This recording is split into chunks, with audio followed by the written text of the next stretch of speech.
So I would like to say welcome to all of you to our event on the Iraqi October uprising with the title, Where Did the Revolution Go? And this event is organized by Disorient and by the Baghdad-based group W.A.S, Workers Against Sectarianism. My name is Shaluva Sama and I represent Disorient tonight. And yeah, I'm more than excited to co-host this event with our comrades from Workers Against Sectarianism, Amal ضد الطائفية, who are with us tonight, and I hope you can see them. These are our three activists, Sami Adnan, Sara Qadir, and Ayat Tara, and maybe you see them. They unfortunately still don't have electricity, but I think you can see their faces. So yeah, they can tell you in a bit what is happening there. I would like to just say who are Workers Against Sectarianism. They are a group of young activists that formed in 2019 before the October uprising, and they engage in a variety of activities. They write reports and articles. You can follow them on their website and on different social media channels. And mainly at the moment, they are trying to bring, to represent the voice of the Iraqi uprising, bring this voice outside of Iraq, and also basically bring forward the voice of the working class in Iraq. So it's a leftist progressive group formed in Baghdad. And yeah, so mainly we will discuss with them today. Just 1 second. And yes, so mainly we will discuss with them today. And yeah, so before we start, we would just want to show you the uprising, and the main square of the uprising was in Tahrir Square, which you can see on the screen. This is the Tahrir Square, and you can see how massive and how big it was, the uprising. And it started in last year in October 2019. More on the details will be provided by W.A.S. Here we just want to give you an impression of the amount and the scale of the uprising, and that it was really massive uprising. Yes, so we would before we start, we would like to show you a short video of Tahrir Square, which is the liberation square that you just saw in Baghdad, during the revolution, so you get an idea of how the revolution looked like. So yes, Bilal, who I already introduced, our guy who is today responsible for all the technical workings, will show us now this video. Please. 3 العصر 29 تشرين الأول، ساحة الأبطال، ساحة التحرير.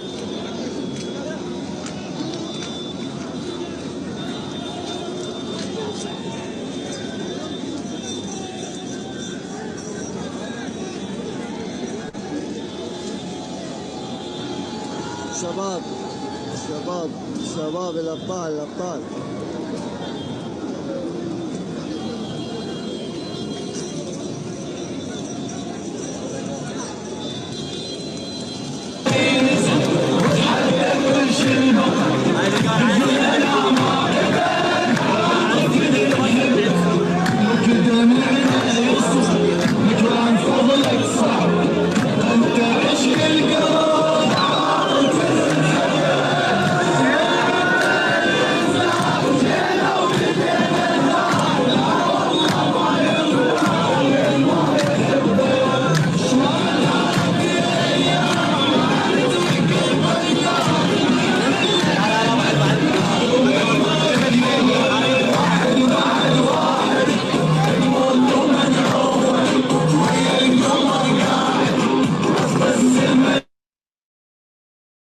Okay, Thank you, Bilal. And yes, I hope you could get an image and on the feeling that was present during the uprising and the massive scale of the uprising itself.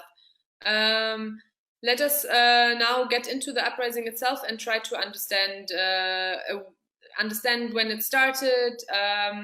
And I will pose my first question on the beginning of the Iraqi October uprising to Ayat. And Ayat, can you tell us what was the spark of the Iraqi October rising? What were the causes of the uprising? And what were the main goals of this revolution? And Ayat will explain to us, and Lissi will translate from Arabic to English. So please, Ayat and Lissi.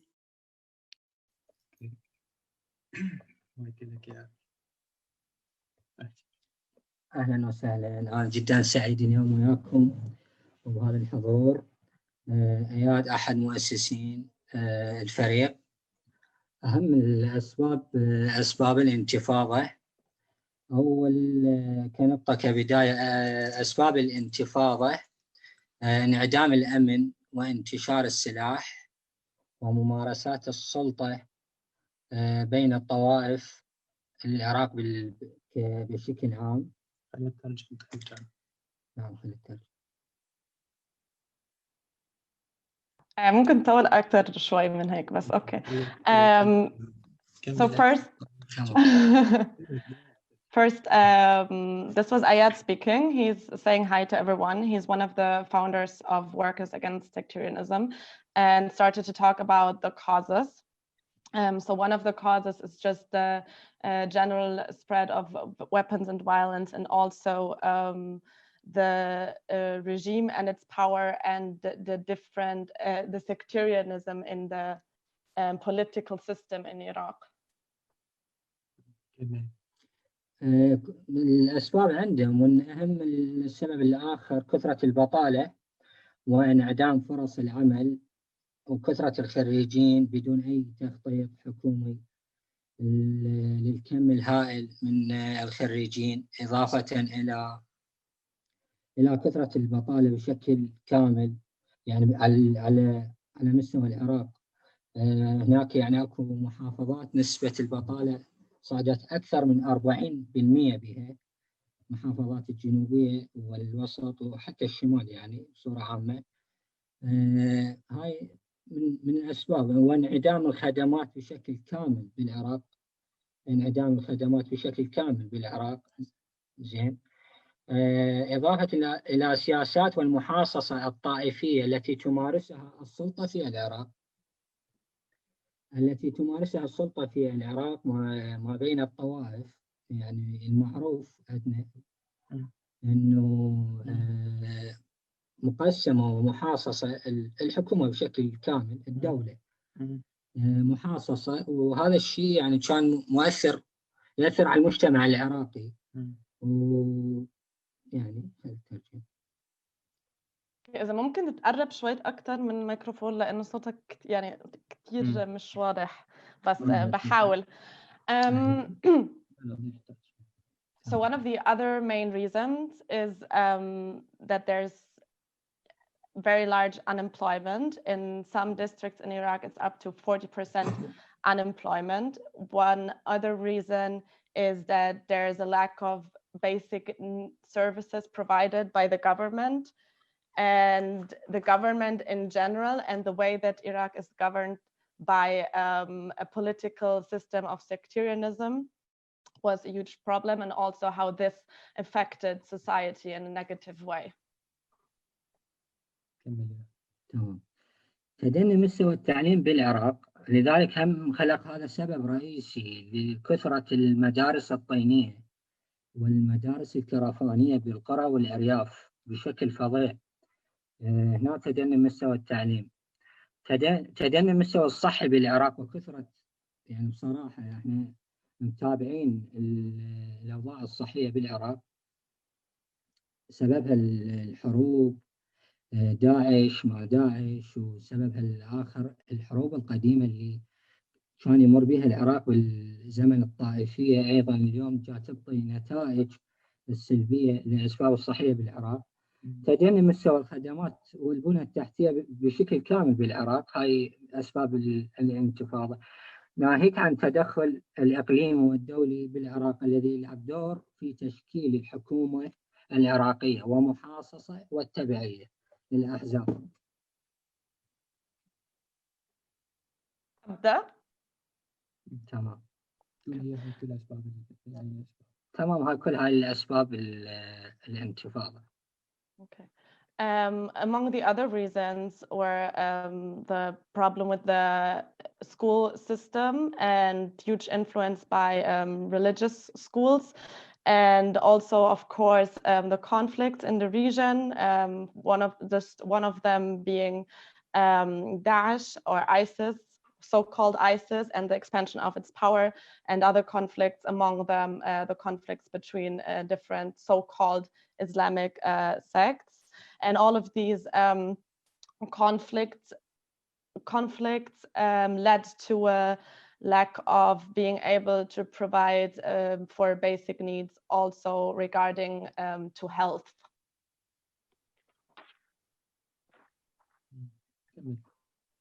أهداف الانتفاضة. من هم مسببين الانتفاضة؟ هم شباب العاطلين عن العمل والخريجين اللي صار لهم أكثر من سنين يتظاهرون يبحثون عن فرص العمل، إن كان في القطاع الخاص أو في القطاع الحكومي. هنا الحكومة ما اعتنت بهم لا بالقطاع الخاص ولا بالقطاع الحكومي. ماكو أي تخطيط من قبل الحكومة باتجاه العاطلين والخريجين والشهادات العليا. زين، هم الشباب العاطلين عن العمل، الشهادات العليا والخريجين، أيضا الطبقة الفقيرة جدا الذي تتعرض بيوتهم للهدم في مناطق التجاوزات. صار لنا 17 سنة إنه هذا النظام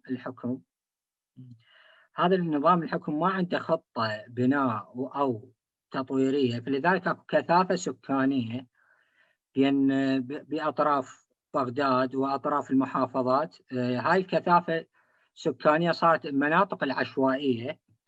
هنا التجأت السلطة إلى هدم بيوت تلك العوائل الفقيرة، فهم هؤلاء هم سبب رئيسي أيضا السبب الانتفاضة.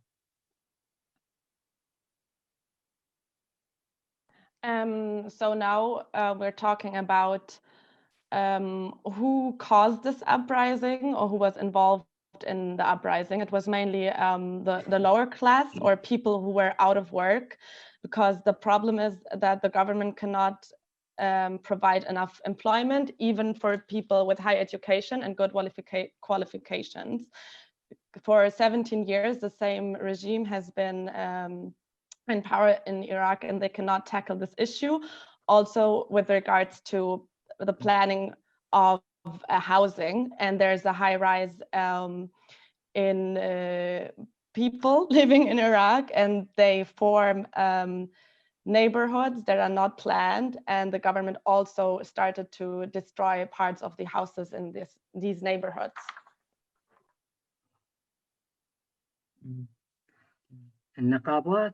النقابات والفرق التطوعية هم جزء أساسي من الانتفاضة، وطلاب الجامعات بشكل أساسي كمسيرة الجامعات والاتحاد الطلبة أيضا هم. زين، هذول كان لهم يعني دعم أساسي للانتفاضة وحضور ملفت وقوي. النقابات والفرق التطوعية بكافة الأقسام، اكو فرق تطوعية صحية، زين، هم كانت لها دور فعال، وهاي يعني مسببين الانتفاضة. تمام. ممكن تعيد آخر جملة بس؟ آخر جملة راح أعيدها من البداية. آخر نقطة يعني. النقابات والفرق التطوعية هم الأسباب الرئيسية، وطلاب الجامعات بشكل أساسي. صار هناك تنظيم فقط للنقابات وطلاب الجامعات بالمسيرات الطلابية لدعم الثورة بشكل ملفت. حقيقة لأول مرة تشهد التظاهرات العراقية. مع العلم احنا كانت عندنا تظاهرات سابقة 2017 2015 2011، لكن هاي هنا لا، هنا اكو شيء يختلف واكو اشياء يعني بالكلام المقبل انا راح احكي لكم اياه. اوكي.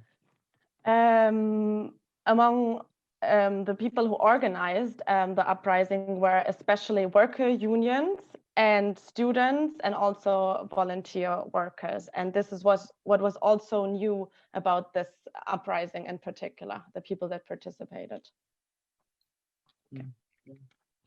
أهداف الانتفاضة يعني هناك وعي شبابي من خلال انتفاضة أكتوبر، التعامل بين الشباب والبنات بشكل أول مرة هذا يصير عندنا بصراحة، والانفتاح الحلو والملفت، حضور المشاركة النسوية بشكل فعال قوي جدا، يعني حضور النساء بالإسعافات الأولية وبإسعاف الجرحى بالخطوط الأمامية، حضور النساء يعني كشيء طرف يعني أساسي بالانتفاضة.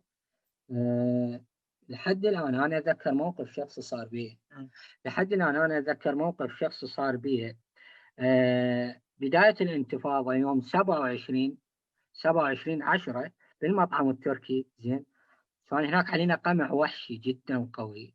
زين، لحد الآن أتذكر إنه مسعفة قريبة عني كانت بوقتها ما واحد يعرف الثاني، لكن أنا وصيتها كان الضرب جدا قوي علينا اقتحام بالمطعم التركي. زين،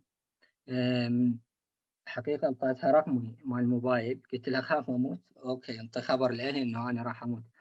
زين، هذا كان هاي موقف من عندها. هاي وحدة. ثاني شيء كنا ناس تساعد ناس تحافظ على ناس.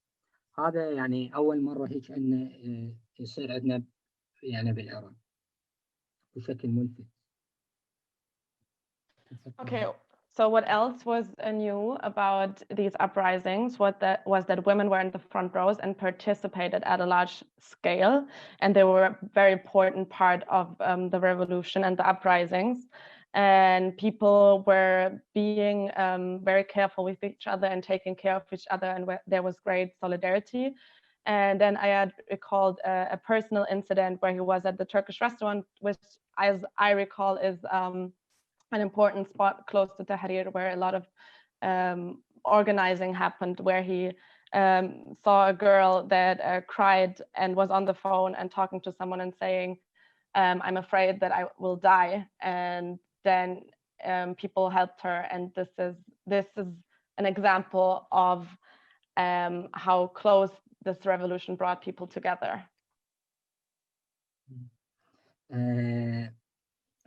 أهداف الانتفاضة من ضمنها الشباب اللي طلعوا انتفضوا لزي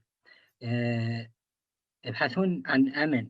يعني بصراحة يعني ممارسات الطائفية صار لها 17 سنة. الأمن، تخيل أنت إحنا هنا بالعراق عندنا لواء بالداخلية ينخطف، فكيف إذا هو يكون ما عنده مواطن عادي يعني لواء يعني big high officer. زين، فيبحثون عن الأمن وفرص العمل والعيش الكريم بصورة يعني عامة. زين، وتحقيق العدالة الاجتماعية بين كل الأطياف الشعب. خلاص تمام. Okay, and about the goals of the revolution, people are just like normal people, regular citizens are just looking for a better life, are looking for employment, are looking for social justice and just general more equality in Iraq. That is not possible under the current regime. Okay. Yeah, thank you, Ayat.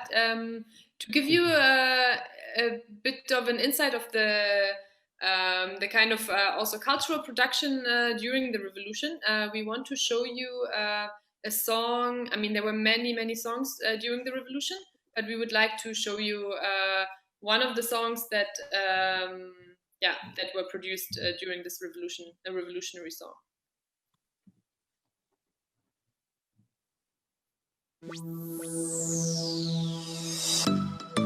هاي شنو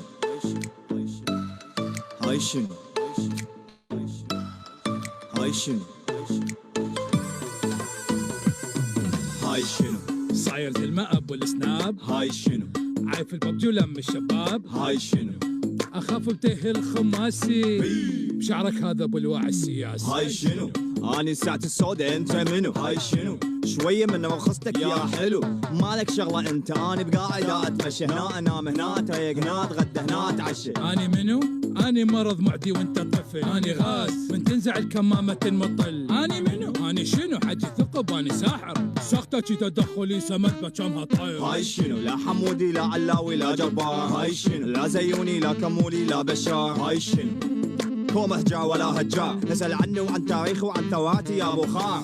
تخطف 10 ننزل 100 ياهو يصدها المليونية حطها بجيبك دخانية سلمية وتبقى سلمية. سلمية اليوم اقلبها مسرحية لكاني طرف ثالث تيجي انت تدوس علي. حموشي بلى دب الزي وانزل عضه دتش اشيله طب النوبه دفره لزمه خضه. حركات قديمة لا ما يعبرن علينا نطلع المندوس مثل الشعر من العجينة. احنا جيل عنده عين ثالثة نشوفه هو وديله طولتوها ومهما طالت تبقى انفاسنا طويلة. يا تحرير يا تغيير يا حكومة تريدها تطير. اني اخوة يوسف كلهم اني الذيب واني البير. اني قمة السفالة والنذالة والسقوط. اني طوط عورة جقمة ما تقدر لي يا زعطوط. ابقى ثابت مثل الجبل غازاتك ما تهزني ابقى سلمي مهما تحاول تستفزني. علم والله علم ابو التوك توك ما نفشني اصوب ارجع اقوى مخبلاني بيا جني. يما اني هيك صار مشايب جريت بوشي والله تريد تصدق اني خايف. هاي الخاطر المعزوفة وفانيتك المزروفة. انا راح اسحب قواتي وهذا البلد راح اعوفه.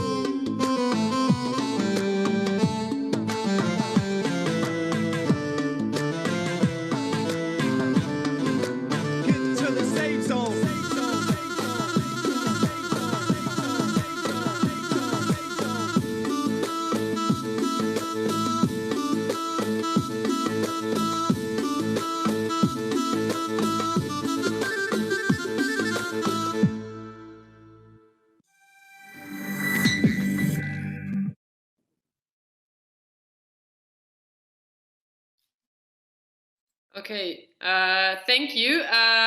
I hope you liked the video. Yeah, someone is asking about a link. Yes, we will post a link of the video. It's also available on the website of W.A.S, Workers Against Sectarianism, and subtitled by them into English on YouTube.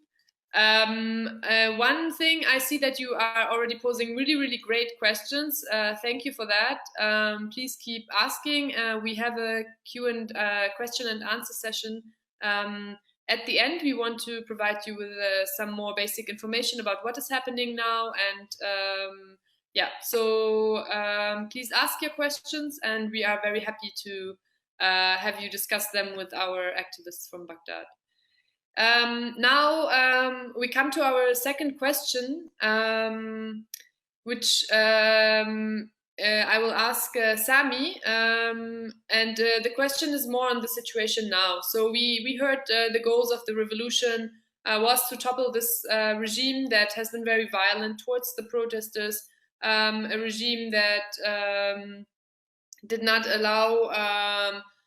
allow for any reform, where people are basically just fighting for their right to have a dignified life in this country.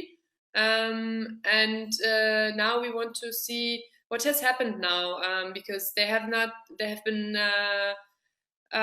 different informations about the revolution that has ended. In some areas, the revolution is in some cities still ongoing, but it's a bit unclear and it has quietened down. So we want to ask you, Sami, can you tell us a little bit more about the situation now, but also since we are so happy to have you as activists inside Iraq, to tell us a bit more how are different activists discussing the revolution at the moment, and how are they just seeing the future? of it or steps forward. Yeah. Mm. مرحبا شلوبا، مرحبا بجميع أعضاء Disorient W.A.S، ومرحبا بجميع الأشخاص اللي يسمعونا الآن. طبعا شكرا لحضوركم جميعا. حضوركم يعطينا طبعا دافع أن نكمل وأن نعمل أكثر، وسعيدين جدا بهذا الحضور وهذا هاي المتابعة من عندكم. أين ذهبت الانتفاضة؟ طبعا من الواضح جدا أنه الانتفاضة الآن هي ليست كالانتفاضة في السابق. فإحنا الآن أمام سؤال واضح، هو ما الذي حدث للانتفاضة الآن ولماذا تراجعت؟ بصراحة يعني وبكل وضوح هناك عدة أسباب، أسباب جدا واقعية، ما تتعلق فقط بالمتظاهرين وفقط بالدولة والنظام، وإنما أسباب أخرى يعني عديدة، يعني حقيقة حتى أسباب موضوعية راح نتناولها الآن. من أهم الأسباب اللي أدت إلى تراجع الانتفاضة أكتوبر هو ضياع البوصلة السياسية. من أهم هاي الأسباب بدت من أزمة كورونا بالعراق. أزمة كورونا بالعراق خلقت جو من الرعب، ليس فقط بالعالم وإنما حتى بالعراق في ساحات الاحتجاج. احنا شفنا انه المسألة ما أصبحت تتعلق فقط بمطالبنا احنا الشخصية، وإنما أصبح وجودنا في ساحة التحرير هو خطر على ليس فقط على أنفسنا، وإنما حتى على باقي الطبقات الفقيرة اللي تسكن بأحياء شعبية بالمناطق. Please you can start. I'm sorry. لا ولا يهمك. So this is Sammy speaking now. Sammy is also saying hi to everyone watching, and he's very happy that so many people are attending and want to learn more about the revolution in Iraq. And now the most important question is, where's the revolution now? Like, what happened to it? And there was a setback, definitely, and unfortunately, and there are a lot of reasons, and not all of them are related to the regime and how it dealt with the protests, but they're more practical. Like the corona crisis hit the demonstrations hard, because since people are concentrating in spaces such as in Tahrir Square, this was a real danger of spreading the virus even more, and also to poorer neighborhoods. And another important reason is that the revolution was lacking a political vision to bring forward and that could be worked on in the future. طبعا احنا راح اعرف انه عندكم هواي اسئله، ولكن احنا راح نوضح هاي الامور بباقي الاسئله القادمه. فتحدثنا عن اهم سبب خلى انتفاضه اكتوبر تتراجع هو ازمه كورونا. المساله الثانيه والاخرى اللي الشباب تحدوها هي مساله التهديد والرعب من قبل النظام.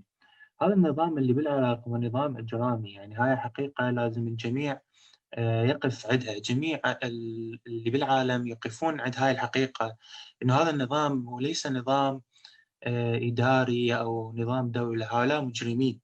فأهم الأسباب اللي خلى الاحتجاجات تتراجع بعد ضياع البوصلة السياسية هو التهديد والرعب الهائل اللي مارسه النظام على الناشطين، من خطف، من تعذيب، من إساءة للسمعة، من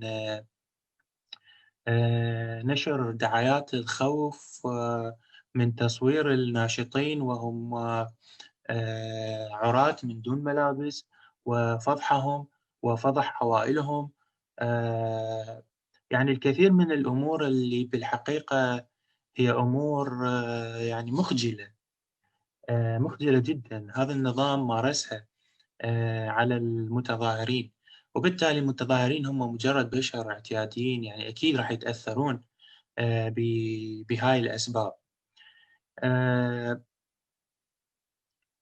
Lizzie, should I continue? براحتك. أوكي. السبب الثالث هو مثل ما قلنا هو ضعف الوعي السياسي. إحنا بالعراق يعني بشكل عام يعني انتقلنا من فترة انتقال غير طبيعي من فترة الديكتاتورية إلى فترة الاحتلال الأمريكي، فترة ما بعد 2003. وهذا الانتقال ما صار، ما كان عدالة انتقالية موجودة. وهذا خلق يعني طفرة بالوعي السياسي. هذا الوعي السياسي يعني كان عبارة عن فوضى. ما كان يعني وعي واضح عند الشعب كيف، ما معنى الانتخابات مثلا، ما معنى الانتخابات، ما معنى السياسة، ما معنى المنظمة، ما معنى النقابة، ما معنى الحزب، ما هو الانتخابات. كل هاي الأمور إحنا ما نعرفها بعد الديكتاتورية. الشعب العراقي تعلم السياسة عن طريق الألم. أوكي. Okay.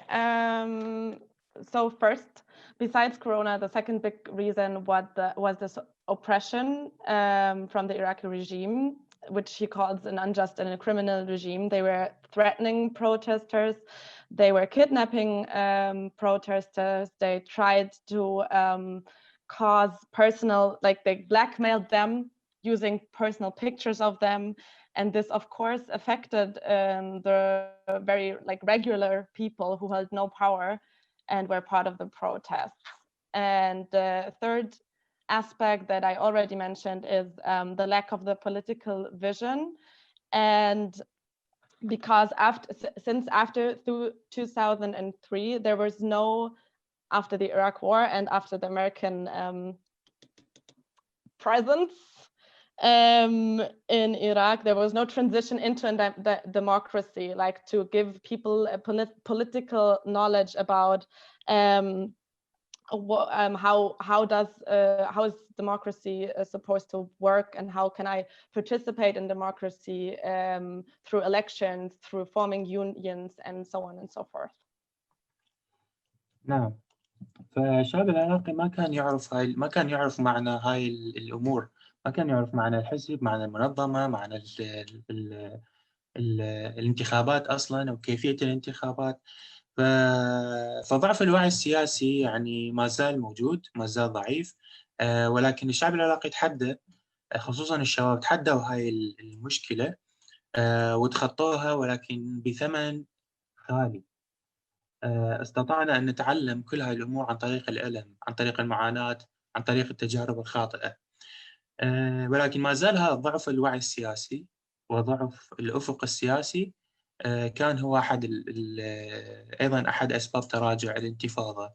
يعني قلة الخبرة، قلة المعرفة السياسية، قلة الاطلاع على التاريخ السياسي. رقم 4 يعني من أحد الأسباب أيضا هو التوهم بحلول السلطة. يعني الكثير من الناس البسطاء كان لديهم توهم بأنه هاي السلطة لأنه ماكو بديل، لأنه ما خلق بديل. كان بالمقابل هناك توهم من قبل بعض الناس البسطاء بأنه ممكن أنه هاي السلطة راح بعد اللي إحنا سويناه راح تسوي حل. أوكي. فهذا رقم 4، هذا كان التوهم بالسلطة أو بالنظام أنه ممكن يجي من عنده حل. رقم 5 هو الإعلام. الإعلام لعب دور، إعلام السلطة الثورية، إعلام السلطة لعب دور مثل ما تحدثت أنا جدا سيء بتشويه الوعي الطبقي عند المجتمع، بتشويه مطالب المتظاهرين، بتشويه سمعة المتظاهرين، بتشويه مطالب الحقيقية اللي خرج من أجلها الشعب العراقي. هذا خلى بعض الناس يقل تواجدها في ساحة التحرير بسبب تأثرهم بالإعلام وبسبب تأثرهم ببعض القصص اللي اللي صارت. أوكي. Yeah, so back to the lack of experience in political organizing. This is still a problem today. Like, people are learning, but they are paying a very high price to learn the participation in a political system. And it's still a point of weakness. Like, it's still something that people are not very experienced in. So this is one of the reasons why the protests died down. And another very important reason is the media and how the media portrayed the protests. This influenced the protests in a bad way. There was a big misrepresentation. They badmouthed the demonstration. They the demonstrations and the protesters, and they misrepresented their goals, the goals that they had. لحظة بس أفهم النقطة الرابعة، أنا ما فهمتها بصراحة أبداً، إنه خافوا المتظاهرين خافوا من إيه؟ من النظام؟ النقطة الرابعة هو التوهم بحلول السلطة، بالحلول من السلطة. لأنه بعض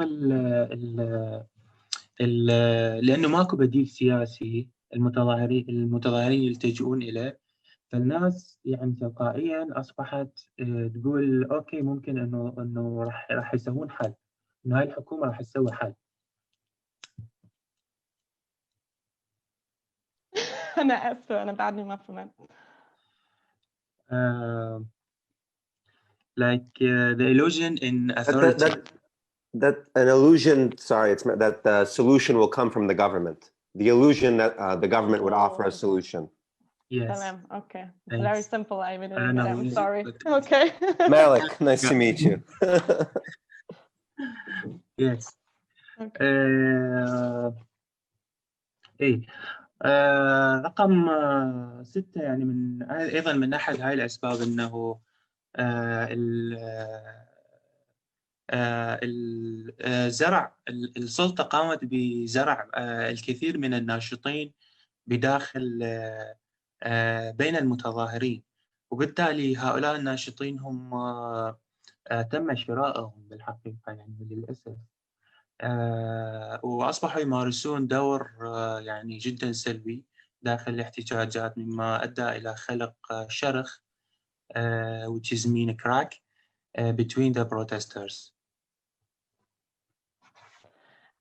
Another one of the weaknesses was that the regime started to pay people for participating in the protests, but then cause disruption and cause the unity within the protesters to crack.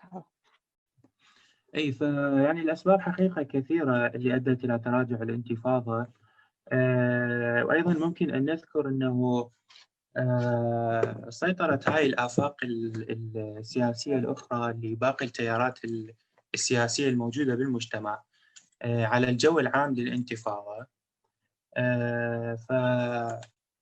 فأبعدت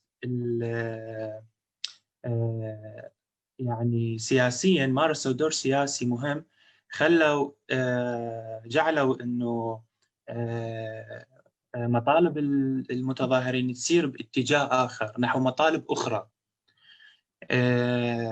يعني بدل ما أنه المتظاهرين أو المظاهرات كانت تطالب بمطالب طبقية مثل الكهرباء، الحقوق، الماء، المدارس، المستشفيات، هؤلاء مارسوا دور سياسي يخدم آفاق سياسية لأحزاب وتيارات أخرى، بمعنى خلوا المطالب تسير باتجاه ثاني، اتجاه مثل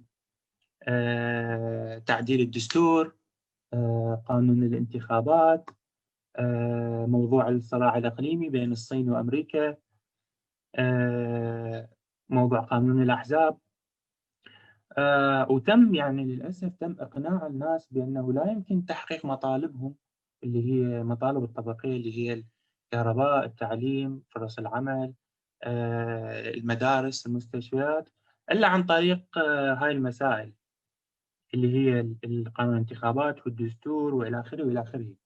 فالناس البسطاء لما شافوا أنه مطالب الانتفاضة أصبحت حول الدستور وحول الانتخابات وحول مواضيع يعني ما لها علاقة بالحاجات الإنسانية، انسحبوا من التحرير.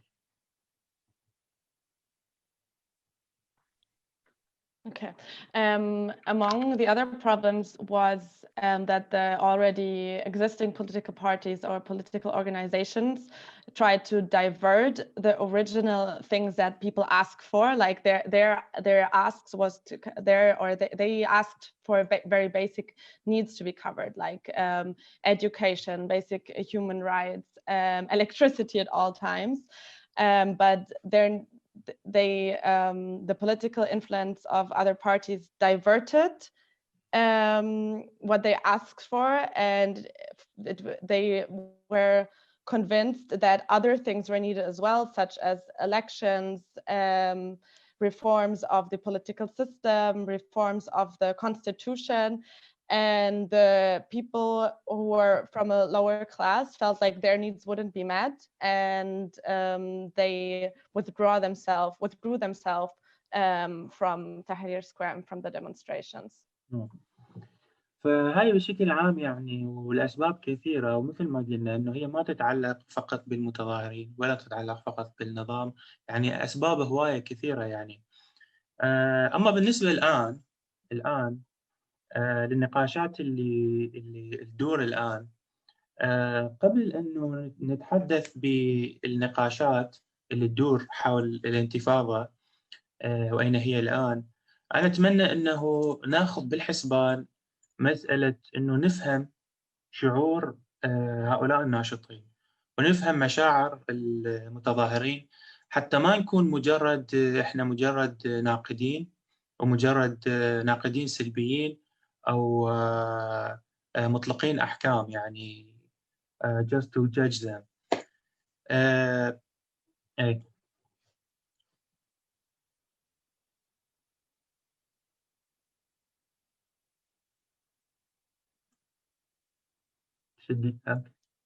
Yeah, مش فارقة.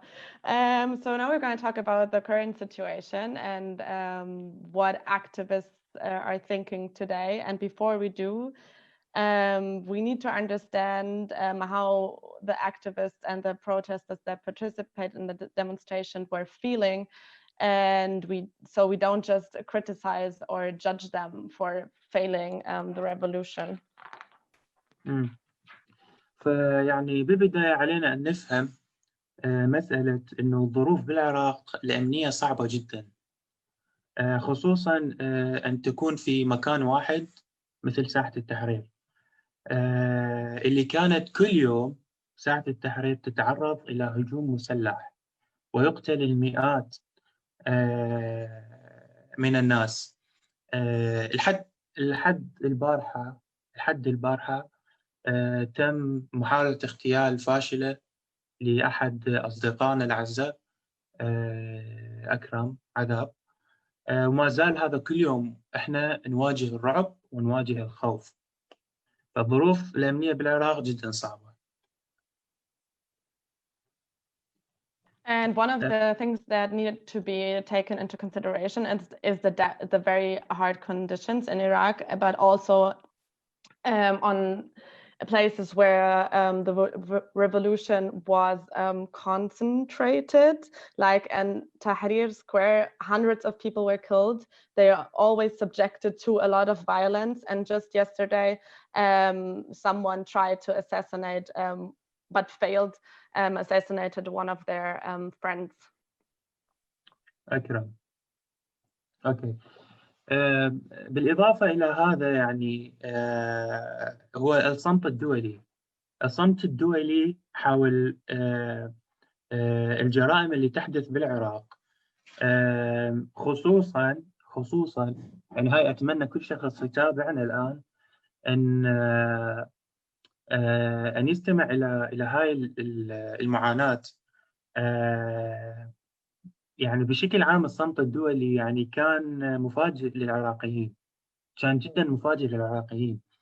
عن الجرائم اللي تحدث بهم كل يوم، خصوصا أثناء انتفاضة أكتوبر وما بعد انتفاضة أكتوبر، وخصوصا من جانب الأمم المتحدة United Nation، اللي يعني بصراحة مارسوا دور جدا سافل، وعذرا على الكلمة، ولكن دور جدا سافل ومخجل وعار حقيقة. يعني تعاملوا مع أكثر الجهات إجراماً بالعراق، جلسوا مع جميع الجهات المجرمة القاتلة المعروفة للجميع أنها مجرمة وقاتلة، جلسوا معها وتحدثوا معها، ولا حتى تم ذكرهم بالتقاريرهم اللي تطلع. خصوصاً السيدة جنين بلاسخارت، يعني كذبت كثيرا يعني. وإذا بلال يسمعني يقدر يحط الجرافيتي، يبحث عن الجرافيتي المتظاهرين رسموه بالضد من جنين بلاسخارت، تعبيرا عن غضبهم تجاه جنين بلاسخارت، وتعبيرا من غضبهم من الأمم المتحدة. يعني الأمم المتحدة كذبت حتى بعدد القتلى، بعدد الشهداء وعدد الجرحى في العراق. يعني الحكومة يعني هذا غريب، الحكومة أصدرت نسبة من عدد القتلى والجرحى، قالوا 723,000 جريح. الأمم المتحدة قالت 500 جريح. يعني إذا الدولة ناطقة رسمي باسم البوليس العراقي قال 700، الأمم المتحدة تقول 500. يعني ما أعرف هذا شنو ممكن أن نعتبره. فهاي المؤسسة يعني بصراحة مارست دور جدا سيء بالعراق، جدا سلبي، وجلست مع جميع المجرمين، ولم تجلس ولا مرة واحدة مع المتظاهرين. جلست مع جميع المجرمين وسمعت من جميع المجرمين والقتلة، ولم تسمع مرة واحدة من المتظاهرين. أتحدى الأمم المتحدة إذا تقدر تذكر إنه هي اجتمعت بمجاميع من المتظاهرين وسمعت من عندهم. يعني إحنا حاولنا أن نقدم للأمم المتحدة لستة بعدد القتلى والجرحى بأسمائهم الثلاثية، أوكي، وما سمعوا من عندنا. يعني الأمم المتحدة تسمع من الدولة وما تسمع من المتظاهرين كم عدد القتلى والجرحى. هذا أبسط مثال يعني. يعني للأسف يعني إنه أوكي I'm angry at them. Okay, yeah, it's obvious. Now Sami talked about the role of the international society and how it reacted, and people in Baghdad or in Iraq were shocked to see that there was no knowledge of the demonstrations and no one cared what was happening. And they especially feel like the UN played a very horrible role, and they called it embarrassing, and they called them a failure. They cooperated and sat down with all of the people who needed to be held accountable for the killings in Iraq, but they didn't hold them accountable at all. And then he mentions one woman in particular. I think her name is Janine Blazhard. I'm not sure. Janine Blazhard. Which was one of the people that is, or among within the UN, that especially like spread misinformation about even the number of deaths in Iraq. You said according to the Iraqi government, it was 723 people killed, and the UN just talked about 500 people killed, right? Okay. Yeah, and you can see her picture now. She is with the most petrol. Why I'm talking English? Sorry. نقدر لا نشوف كمل يعني مش راح ازعل اوكي. نقدر نشوف الان صور جنين بلاسخارت ممثله الامم المتحده بالعراق مع مؤسسه الحشد الشعبي اللي تعتبر أحد أكثر المؤسسات الوحشية واللي عليها الكثير من الشوائب. جلست معهم ومستمرة يعني بهاي المسائل. وأيضا هناك داخل الموقع الإلكتروني مالتنا قسم اسمه بورتري، تقدرون تشوفون الجرافيتي مال جنين براس خارت موجود في ساحة التحرير. هذا أحد المتظاهرين رسم جنين براس خارت كموظفة تعمل في الأمم المتحدة جميعها، يعني تعمل لدى البوليس العراقي، وأمام كل هاي الشهداء. يعني هاي اللوحة جدا معبرة، وأنا أترك اللوحة هي تتحدث عن نفسها يعني. He says this picture speaks of himself. This is Janine Blashard. I'm not sure if I'm pronouncing her name correctly. And the picture before showed her with one of the leaders of Hashd al-Sha'bi, which is one of the militias in Iraq. Also, they themselves, like activists, tried to reach out to the UN, and they tried to get in contact with them and talk to them about about the falsified numbers, but they didn't react to them reaching out at all. If I may intervene, it is so interesting to hear about this, but we want to still go to a lot of other questions. So Sami, please, if you can get back to the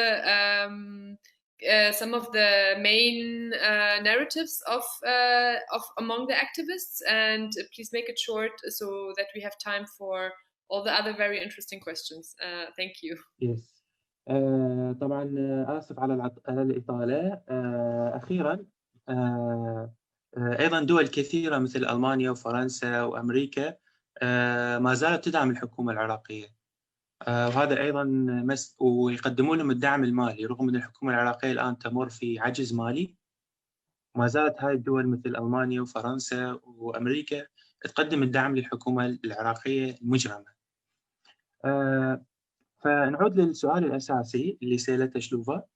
فإحنا الآن أمام كل هاي الظروف، أمام كل هاي المعاناة، أمام كل هذا الخذلان، نطرح نفسنا الآن: أين ذهبت الانتفاضة؟ بعد كل هذا أين ممكن أن تذهب؟ أين ممكن أن تكون؟ أوكي؟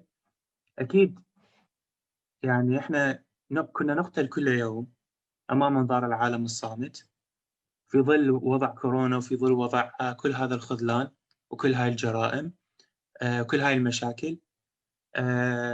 فالسؤال هو: هل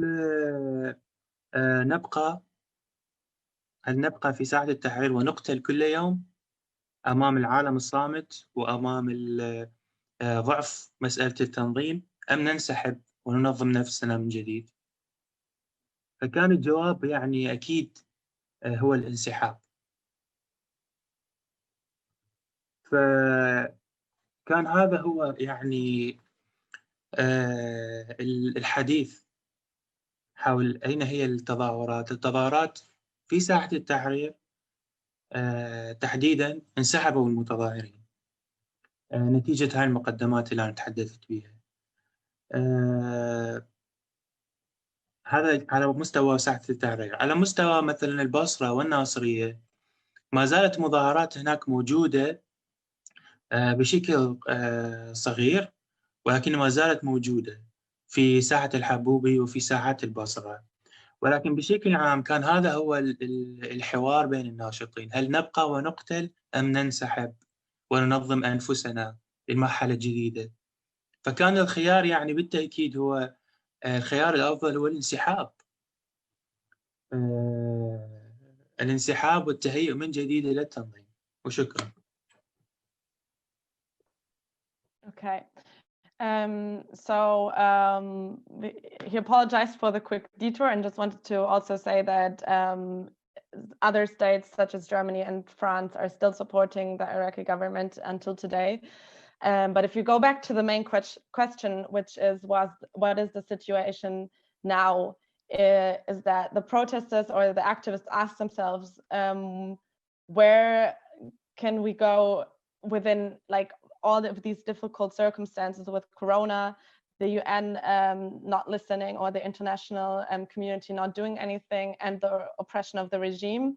And they ask themselves if they should continue to get killed or just withdraw for now and get reorganized and get new strength.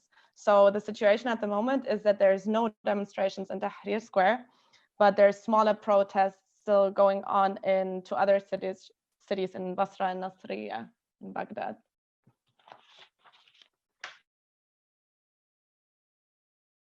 Okay, thank you. I guess you are done, Sami.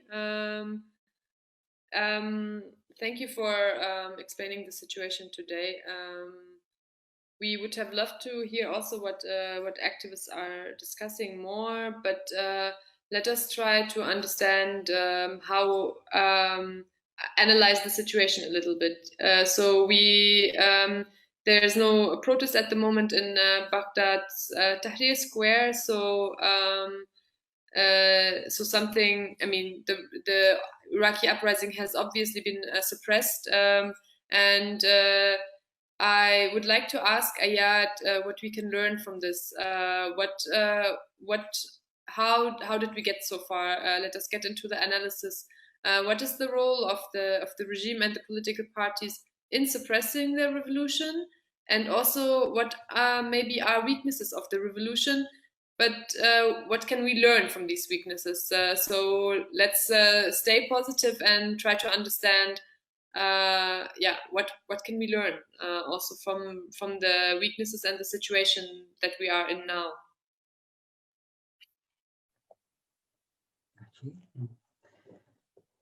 نقاط ضعف الانتفاضة ودور الأحزاب في إنهاء الانتفاضة.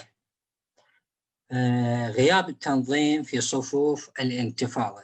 بصراحة هنا غياب تنظيم في صفوف الانتفاضة، وبنفس الوقت يعني الأحزاب والسلطات قدرت أن تنجح أن تدخل في صفوف المتظاهرين. كل ما أرادوا تنظيم أنفسهم استطاعوا يعني يشقون هذا الصف. في الكثير من المحاولات شقوا صفوف المتظاهرين، ما قدروا ينظمون أنفسهم المتظاهرين، وسهل عملية اختراقها من قبل جهات وناشطين يبحثون عن السلطة. زين، اكو ناشطين وجهات تدخلت بين صفوف المتظاهرين يبحثون عن السلطة، والآن هم الآن في السلطة. زين، من قبلهم اليوم رئيس الوزراء قال أحد الناشطين.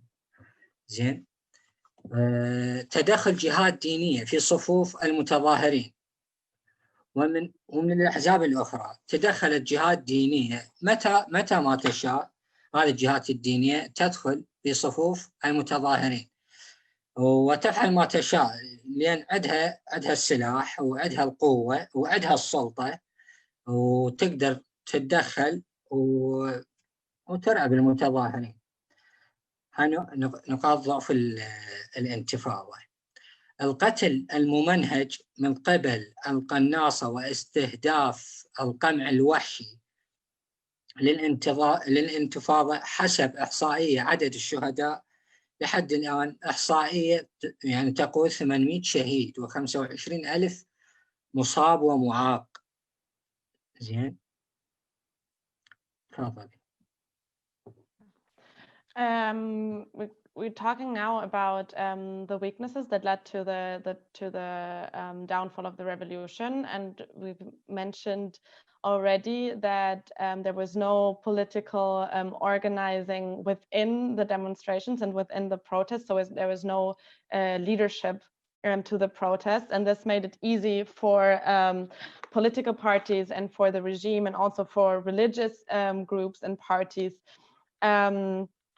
to spread within the demonstrations and spread within the protest, and to cause friction and to spread doubt. And they made it more violent because they just did whatever they wanted. And of course, one of the other things that led to the setback is just the severe oppression and the killings. Until now, they're counting 800 people killed and 25,000 injured.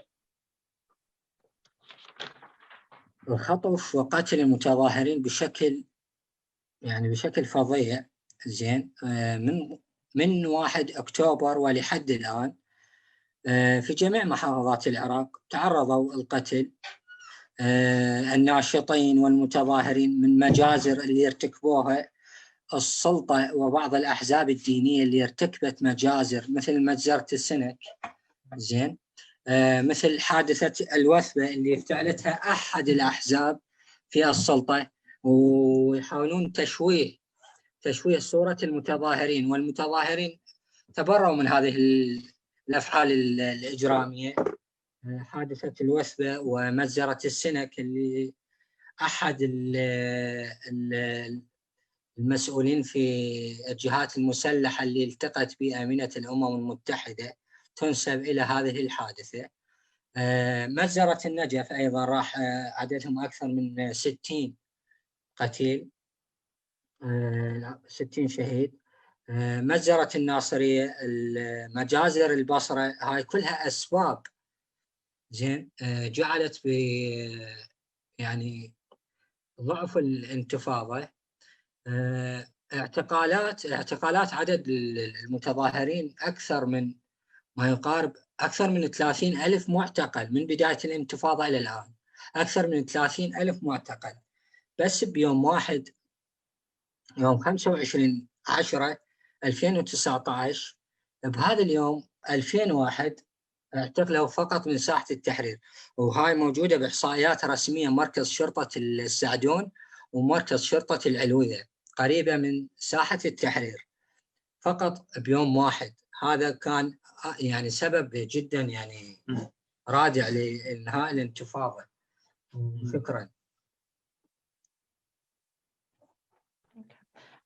He's expanding now on how the regime oppressed the demonstrations everywhere in Baghdad. Like people were not only killed and injured, but also kidnapped and imprisoned. And there were a couple of mass killings in different cities where huge amounts of people were killed just in one day. Okay. Thank you, Ayat. Let us, okay, in terms of our time, and we want to still go to ask you the very interesting questions of our participants here. Let us go to Sarah and ask Sarah a question about the impact of the Iraqi October uprising on Iraqi society, because we heard now the uprising was extremely suppressed, that we are in a situation where it's very difficult to protest now. But what does this mean? Does this mean that it's also that the social impact is also gone, that when there are no protesters on Tahrir Square, that the revolution is forgotten? So the question to Sarah from W.A.S would be, can you explain to us a little bit more what the impact of the Iraqi uprising on society is on different levels, actually? Yeah.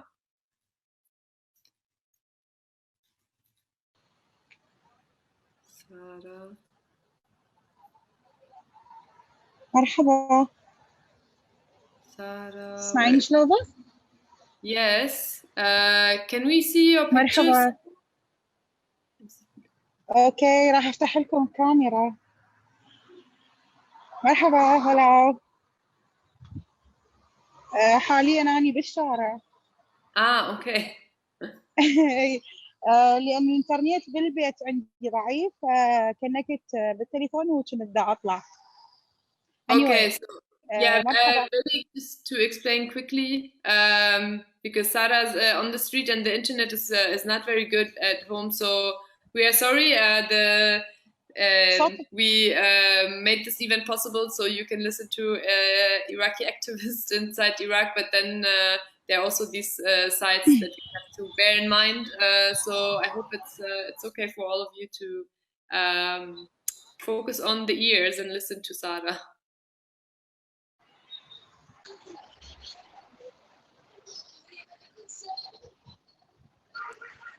تفضلي سارة تفضلي. الصوت ده يقطع وما دا أسمع. العفو. صوتش واضح تفضلي مباشرة نحكي. تمام. شلوفا سألت لأن أنا ما سمعتها. شلوفا سألت؟ اي سألت تفضلي مباشرة نحكي. أعتذر من عندكم. أول شيء أحب أمسي عليكم كلكم وعلى اللي يسمعونا، وأحب أقول لكم إياكم سارة قادر. بالنسبة للأسئلة اللي سألتها شلوفا، كلش طبعا أعتذر من عندكم من الصوت بحكم أنه قلت لكم أنا بالشارع.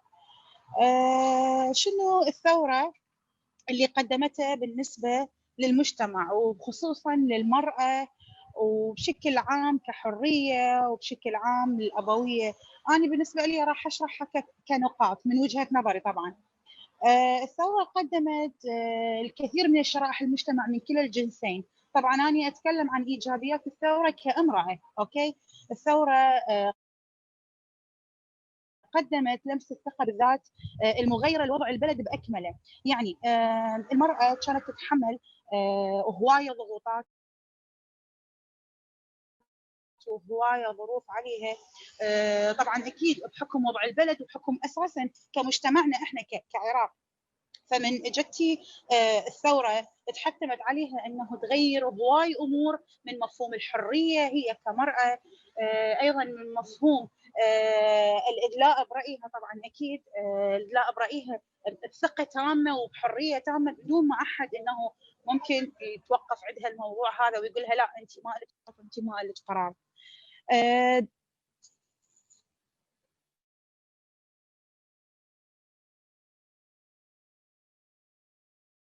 I think we don't hear the voice of Sarah anymore. Maybe, Lissy, do you want to take the opportunity to translate what has been said so far? Yeah, Sarah, إذا عم تسمع أنا راح أترجم وبعدين أرجع لك. Okay. So this is Sarah. She's on the street and her connection is kind of bad. She says she's talking about her own analysis and her own opinions with regards to how the revolution had a positive impact on society and personal freedoms, especially for women. And she said the revolution helped to spread more awareness or acceptance of women's freedoms and women expressing themselves freely. Women. Sarah? Sarah, do you hear us, Sarah? أنا بظن هي مش موجودة. I think her connection kind of got cut off. But okay, no problem. Then let's see. We have anyways a lot of questions, and I think it's going to be an interesting discussion. So maybe, maybe we go to the next question. I'm sorry for this for the moment, but let's go to the next question and go a bit into the future before we go into a broader discussion with the audience. Sami, can you tell us a bit more, like from the perspective of Iraqi activists and your group? What are your expectations for the future? It looks like the revolution it has lost its strength. Do you feel that it could gain again in strength and it could rise again, or is there a stop? And is it a momentary stop, or is it something permanent that it's looking like that? So the first question: can the revolution gain strength again? And also, there are elections coming up soon. So what is your take on the elections and how this could shape the uprising? بالبداية طبعا احنا نعتذر لسوء رداءة الانترنت والخدمات الصحية. يعني بالحقيقة انه ظروف صعبة بالعراق، ولكن عن طريقكم نقدر نوصل هذا الصوت عن كل شيء اللي يصير بالعراق. فشكرا لكم مقدما جميع الأشخاص اللي يسمعون. توقعات حول الثورة الانتفاضة ومسألة الانتخابات. قبل أن نتحدث بهاي المسألة لازم نعرف أنه الحكومة الآن في عجز مالي عميق جدا، والحلول اللي تطرح لمعالجة العجز المالي هي القروض. اثنين، دولة العراق هي دولة ريعية بدون زراعة بدون صناعة، وهذا سبب السياسة العالمية النيوليبرالية تجاه العراق، اللي جعلت العراق سوق للاستهلاك فقط وليس سوق للإنتاج أصلا بالنسبة لهم، إذا نتحدث بالمفاهيم الاقتصادية الحرة يعني. بالإضافة إلى أن كورونا دمرت أسعار النفط، هذا معروف. فلذلك لا يوجد عند الحكومة حاليا مصادر مالية غير القروض والأموال اللي تروح للفساد، وهي أموال كثيرة، أموال اللي تروح للفساد، المال السياسي، أموال كثيرة ممكن أن تغطي العجز، ولكن الحكومة غير قادرة على السيطرة على الفساد، فما عندها أي مصادر دخل مالية أخرى. يعني مؤخرا الحكومة ما قدرت تدفع رواتب للموظفين لمدة شهر كامل إلا بعد أخذ قرض. خرج مصطفى الكاظمي رئيس الوزراء وقال إنه لشهر جانيوري لا يوجد رواتب. فإحنا هنا شنو ممكن نستنتج؟ وقبل أن نتحدث بشنو ممكن نستنتج، اترك المجال لليزي حتى تترجم هاي الأمور.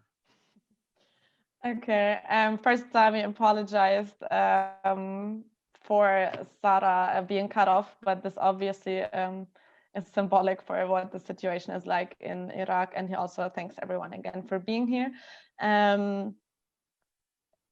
First thing that he wants to mention is that the current government is absolutely running out of money due to several reasons, which one of them is corruption, one of them is the fall or the collapse of the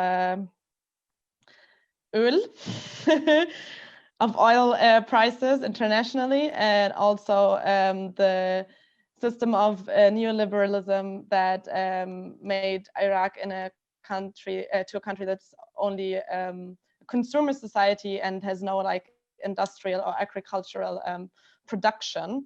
So the government is not able to pay their employees, and Prime Minister Mustafa al-Kadhimi even said he couldn't pay the government employees in till January, which is very important because a lot of people are government employed in Iraq.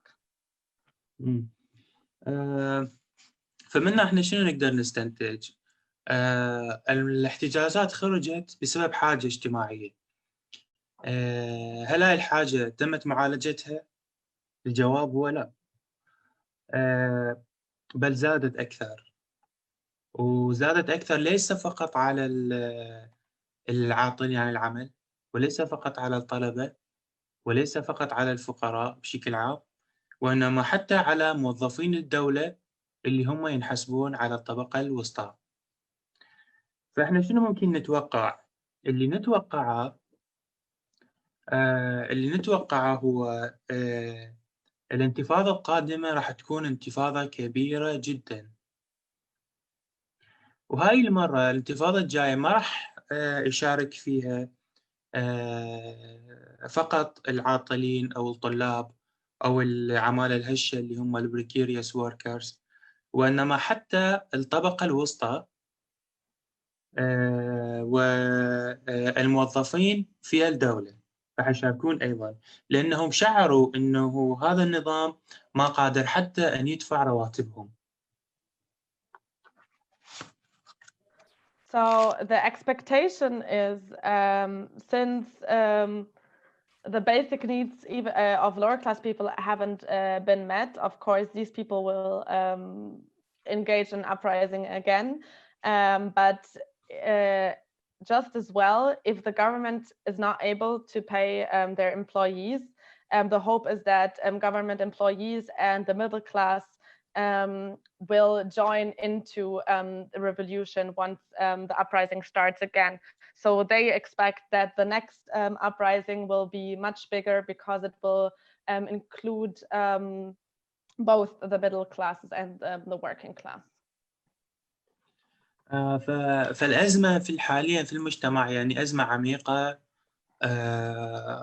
يعني أزمة غير إنسانية، نعيش في ظروف غير إنسانية حقيقة. ماكو خدمات، ماكو أي شيء، ومسألة عميقة يعني لا تؤثر فقط على الفقراء بإنما حتى على الأغنياء أيضا.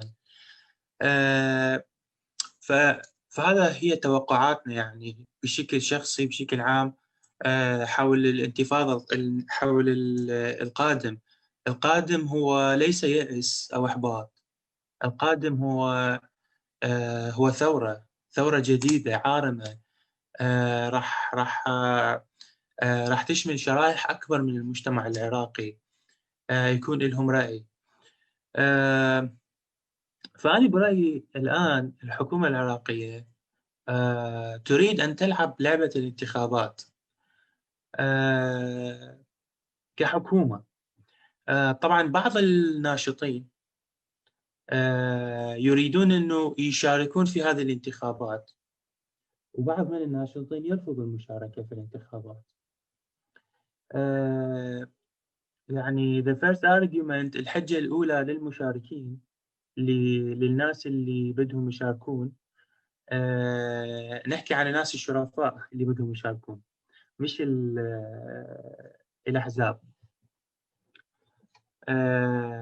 إنه لا يوجد حل آخر بالنسبة لهم. يعني حتى لو كانت مزيفة، يعتقدون إنه حتى لو كانت الاحتجاجات مزيفة فممكن ربما يحصلون على بعض المكاسب الانتخابية، يعني بعض المقاعد الصغيرة البرلمانية، ولكن هم يعرفون إن هم ما راح يحصلون على شيء. هاي بالنسبة لبعض الناشطين المؤيدين لفكرة الانتخابات.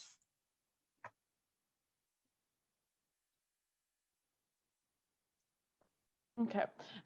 So again, the current crisis is so bad that it would even affect the middle class and the upper classes. And so there's a lot of hope that the uprising will be bigger next time.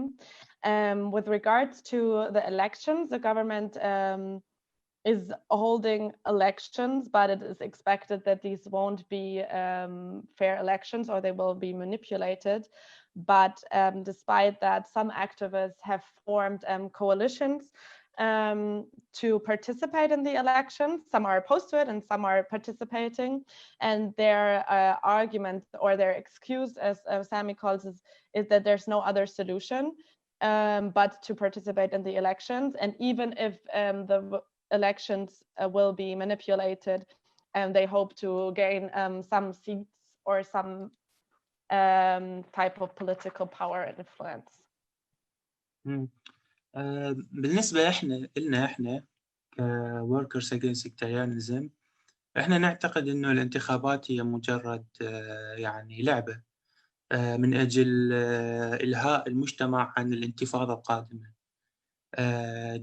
جعل عبر الماكينات الإعلامية للسلطة، جعل المجتمع يعتقد بأنه هو قادر على أن يغير من خلال الانتخابات.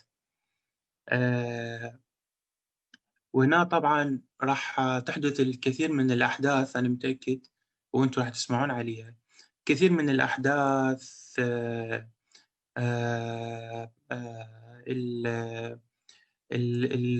اللي عليها تصير دوشة، ما أعرف شو الدوشة يعني إنجليش، عليها إنه وبث الكثير من الإحباط واليأس فقط من أجل أن المجتمع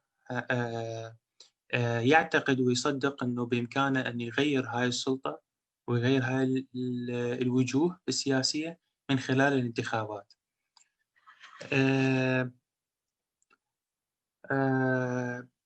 ففكرة الانتخابات راح تكون مجرد إلهاء عن الانتفاضة القادمة. أوكي. يعني نحكي عن الانتخابات بالعراق، يعني الانتخابات بالعراق يعني بالحقيقة هي مجرد لعبة وتزييف. يعني ما يمكن، إحنا برأينا ما يمكن بالعراق أن يكون انتخابات إلا وفق شروط. وممكن إنه تعرفون شنو الوضع بالعراق من خلال هاي الشروط. بعد الترجمة يمكن نتحدث بهاي الشروط. So they, as the organization Workers Against Sectarianism, their standpoint is not to engage in the elections. They think that it's just a game or a diversion tactic to divert from the revolution, and it creates the illusion of change.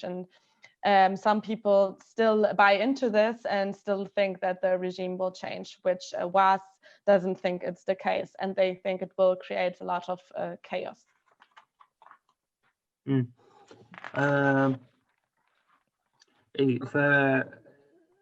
فالمعارضين بشكل عام لمسألة الانتخابات يطرحون شروط للمشاركة في الانتخابات.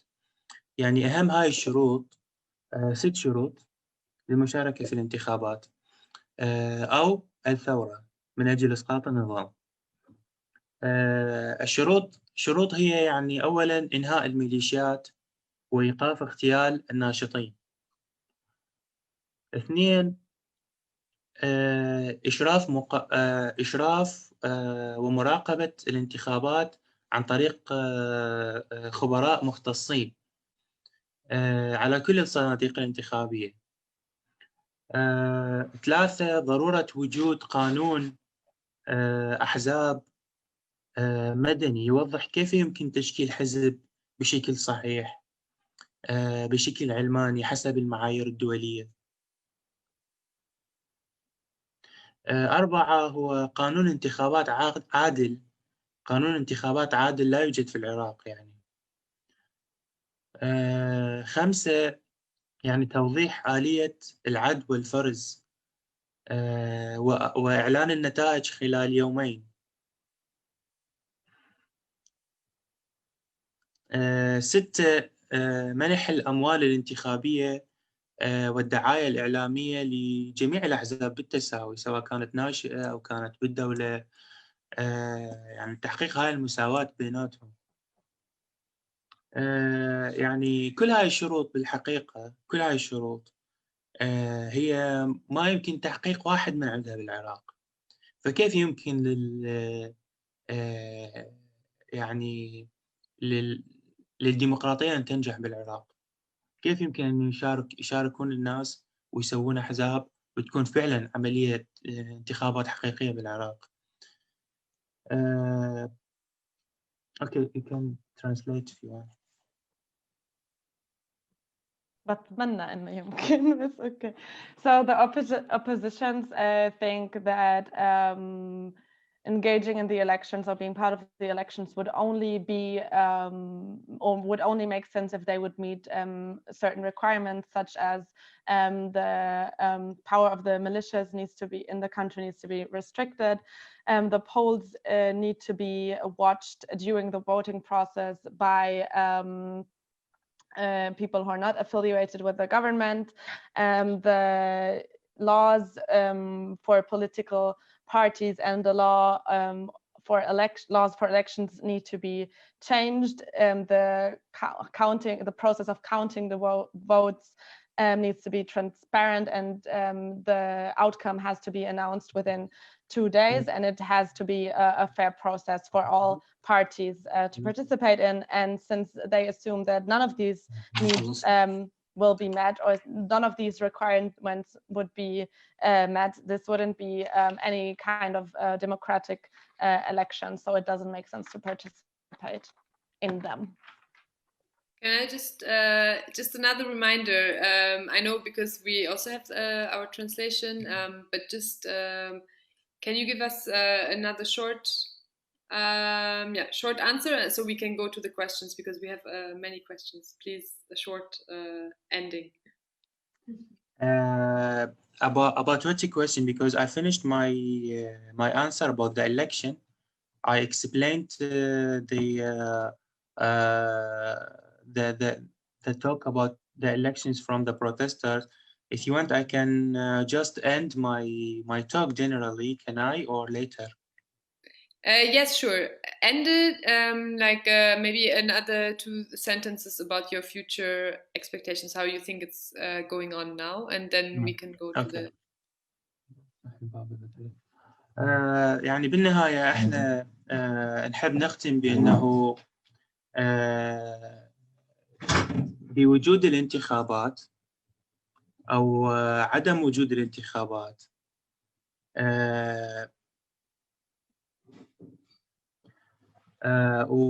ولو مهما فعلت هاي الأحزاب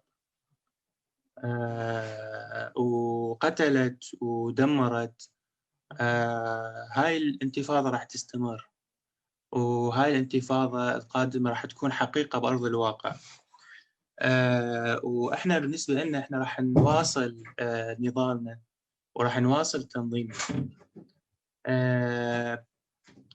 لأنه إحنا لو نشوف بالسابق قبل انتفاضة أكتوبر كان هناك انتخابات قبل انتفاضة أكتوبر، ولكن شارك فيها أقل من 19% من الشعب العراقي، ورغم ذلك حدثت انتفاضة أكتوبر. فحتى لو حدثت الانتخابات أو لم تحدث، هاي الانتفاضة القادمة راح تكون انتفاضة عارمة، راح تكون انتفاضة يعني تثبت للعالم حقيقة ما يريده الشعب العراقي من حقوق وخدمات وكل المطالب الإنسانية الأخرى. فإحنا راح نواصل نضالنا وراح نواصل تنظيمنا استعدادا للمرحلة القادمة، استعدادا للانتفاضة القادمة. نتعلمنا هواية دروس، تعلمنا كيف أن نواجه إعلام السلطة. نتمنى أيضا أنه من العالم أن يقف مع الشعب العراقي وأن يسانده، وأكثر من هذا هو أن يقف أمام حكوماتهم. مثل ما أنا قلت، الحكومة الألمانية أو الأمريكية أو الحكومة الفرنسية أو غيرها حكومات تدعم الحكومة العراقية. فأنت كمواطن ألماني أو فرنسي أو أمريكي لازم تتدخل في سياسة دولتك الخارجية تجاه شعوب الشرق الأوسط بشكل عام. فشكرا للجميع.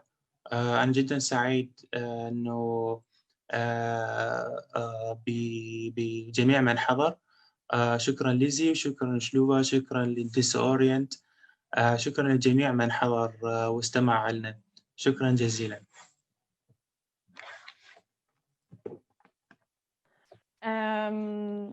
So in the end, regardless of if there will be elections or no elections, because there were, before the October uprising, there were elections as well, and only 19% of the Iraqi people participated, so they hold no real meaning. And the world will see a bigger uprising from the Iraqi people. They plan to reorganize, to better organize, to show what they're really asking for and what their real needs are. And they also learned a lot from the past uprising and from the mistakes that they've made. And they wish for solidarity from around the world, and also for people in other countries to pressure their own governments to not cooperate with the Iraqi regime. And also he says thank you to everyone who listened, and for everyone who participated in making this event happen. And that's the end. Okay, yes, thank you as W.A.S.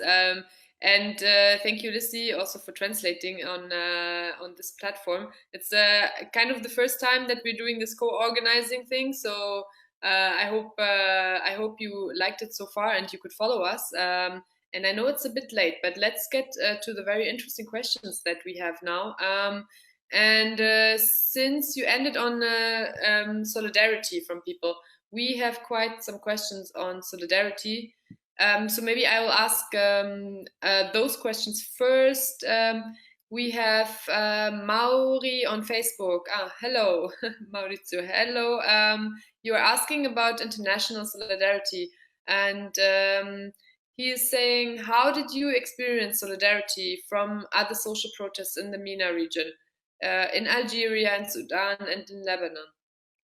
He's saying that I think it's important not only for learning lessons and symbolic solidarity, but also because people are facing the same enemies: imperialism, militarism, racism, patriarchy, capitalism. So it's a question of international organization at the end. Exactly. So how do you experience this? And let me just add the other questions because it's similar. It is on: is there any solidarity or awareness with other regional revolutions going on at the same time, like in Lebanon, Sudan, and Algeria? This question comes from Malik from Beirut on Zoom. And Denise on Zoom is also asking how you experienced international response to the Iraqi uprising. So maybe you can formulate a nice and short answer to these questions on solidarity. I think you understood them. اوكي. انا ممكن اتدخل كمان بالاختصار يعني بس واحد ما هو تقريبا نفس الاسئله. اوكي. فالفكره بس انه او بسالوا انتم شهدتوا تضامن من الدول في المنطقه الاخرى، يعني مثلا توجد مظاهرات حاليا في السودان او في الجزائر، او يعني انتم بالتواصل معهم او في تضامن او يعني في تنظيم بين الدول هاي، وكيف شهدتوا رد فعل عالميا على المظاهرات في العراق؟ بداية الاحتجاجات العراقية كان هناك تضامن من قبل هي مسألة الاحتجاجات في العراق لا تتعلق فقط بالعراق. مسألة الاحتجاجات في العراق هي ضد من نظام الإسلام السياسي في الشرق الأوسط، من إيران إلى حد لبنان مرورا بسوريا طبعا.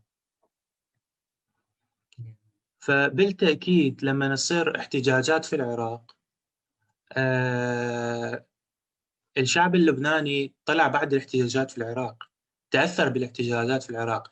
الشعب الإيراني طلع بعد الاحتجاجات في العراق واحتجاجات في لبنان، خرج الشعب الإيراني أيضا. وكان هناك تضامن جدا كبير بين الشعوب بالشرق الأوسط، ولكن المسألة هو لا يوجد تنظيم لهذا التضامن. هذا خلى التضامن يكون ضعيف. نفس المسألة للعالم. ببداية الانتفاضة كان هناك تضامن من ألمانيا وتضامن من إيطاليا وتضامن من تشيلي، حتى من تشيلي كان هناك تضامن. إحنا في واز نحاول أن نسعى إلى تنظيم هذا التضامن. فإذا كان هناك أشخاص هاي أحد أهداف واز، فإذا كان هناك أشخاص في العالم يسعون إلى إلى المساعدة في تنظيم هذا التضامن العالمي، فإحنا يا ريت إنه نتعاون ونشارك للانتفاضات القادمة الجاية. وشكرا. I hope that was a short answer.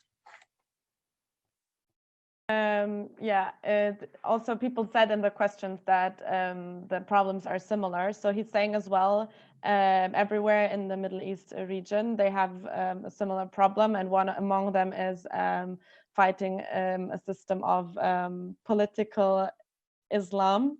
And he says, yes, of course, the demonstrations influence each other. And there is solidarity within the region, but the problem is that it's not organized. Like people don't organize, and this is what makes it rather weak. And the same goes for solidarity internationally. Like in the beginning, they felt solidarity from countries as Germany, Chile, and Italy, but it kind of died down.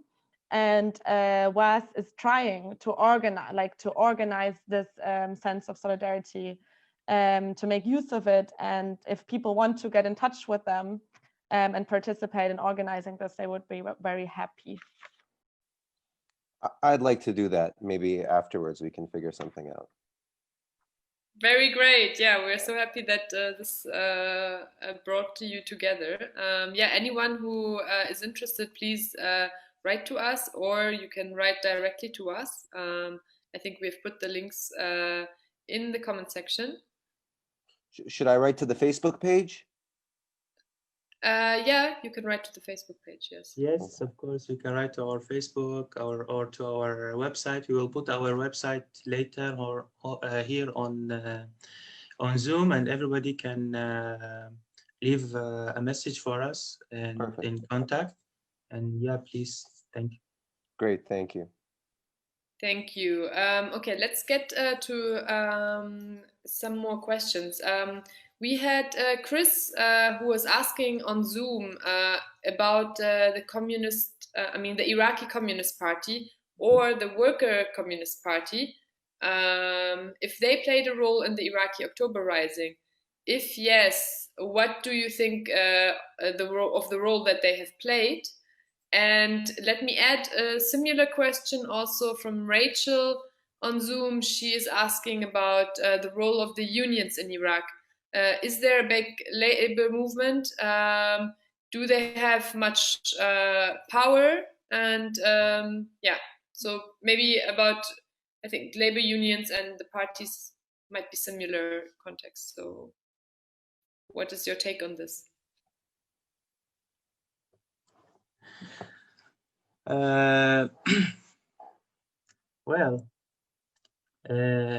بشكل عام جميع القوى اليسارية شاركت في الاحتجاجات. جميع القوى اليسارية شاركت في الاحتجاجات. طبعا في العراق هناك الكثير من الأحزاب الشيوعية، تقريبا 5 أحزاب شيوعية، والكثير من small groups, small communist groups also. يعني هاي الأحزاب يعني تعرفون إنه التيار اليساري هو تيار إلى توجهات مختلفة. صح هو يساري، صح هو شيوعي، ولكن كل حزب شيوعي إلى تيار سياسي خاص به. يعني لكن بشكل عام شاركت الأحزاب الشيوعية والتيار اليساري شارك بالانتفاضة، وكان لهم دور في محاولة تنظيم المتظاهرين والاحتجاجات. الحزب الشيوعي العمالي ساهم بتأسيس اتحاد العاطلين عن العمل. كان موجود إلى خيمة في ساحة التحرير، وساهم وحاول بمسألة تنظيم العاطلين عن العمل. نفس الشيء بالنسبة لباقي الأحزاب الشيوعية. يعني موضوع بصراحة يعني معقد وشائك ويحتاج كثير من التفاصيل يعني حتى نتحدث بالأحزاب الشيوعية بالعراق. ولكن بشكل عام نفس الشيء بالنسبة للنقابات والمنظمات اليسارية أو الشيوعية. يعني شاركوا، كان لهم بصمة كان لهم تأثير، ولكن بشكل عام يعني تركيبة الوضع حاليا ظروف جدا صعبة إنه هاي الأحزاب الشيوعية أو اليسارية أن تبرز أو أن ترتفع. يعني وأنا أحدثكم الآن في هاي اللحظة، البارحة تم اغتيال أحد الناشطين. فمثل ما تشوفون مسألة التنظيم مسألة صعبة جدا بالعراق. الأحزاب الشيوعية يعني موجودة ولكنها ضعيفة يعني بشكل عام، يعني ما لها ذاك التأثير القوي. إلها سياسة رائعة، إلها سياسة جيدة يعني. طبعا مو جميع الأحزاب الشيوعية، يعني بعض الأحزاب الشيوعية يعني لها كثير من الأخطاء، وإلها الكثير، ما أحب أنه أذكر اسم معين، أوكي، لأنه بالنهاية يعني هم أحسن من غيرهم. they are better than others anyway. فبعض لهم عندهم أخطاء سياسية يعني، وهاي الأخطاء إلى الآن تلاحقهم. ولكن بعض الأحزاب الشيوعية الأخرى ما زالت تحاول، وما زالت أنه تحاول أنه تحول أفق المجتمع إلى المطالب الطبقية، المطالب الأساسية. نفس الحال بالنسبة للنقابات. يعني أنا كنت أتحدث بالسؤال الأول أنه مسألة الديمقراطية بالعراق مسألة ما لها وعي كافي. يعني النقابة، يعني مفهوم النقابة، مفهوم المنظمة، مفهوم الحزب إلى الآن يعني ما تم تثقيف حوله. العالم ما تعرف شنو يعني أصلا نقابة. هو أغلب الشعب العراقي عاطل، فكيف إنه يكون أكو نقابة يعني مع عاملين؟ هو أصلا الشعب عاطل عن العمل يعني كثير من الشعب عاطل عن العمل، والموظفين يخافون إنه ينتمون للنقابة لأنه راح يتم فصلهم. فبالتالي النقابات ضعيفة يعني بشكل طبيعي ضعيفة، مو لأنه هم أشخاص مو زينين أو هم أشخاص ما عندهم سياسة واضحة.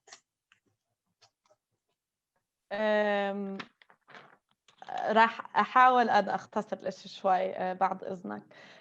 He's saying the situation in general is very complex and complicated. In general, all of the communist or leftist parties participated in the uprising, smaller and larger, but of course all of them also differ politically. And they had a role in trying to organize the workers more, or organize also those who are unemployed. The Communist Working Party had also a tent in Tahrir Square where they tried to organize. The same goes for unions. Also, the unions had a role in the uprising, but he says a bit ironic, because people, if they don't have work, they also don't organize in unions, and if they have work, they're scared to organize in unions because they don't know how it will affect them.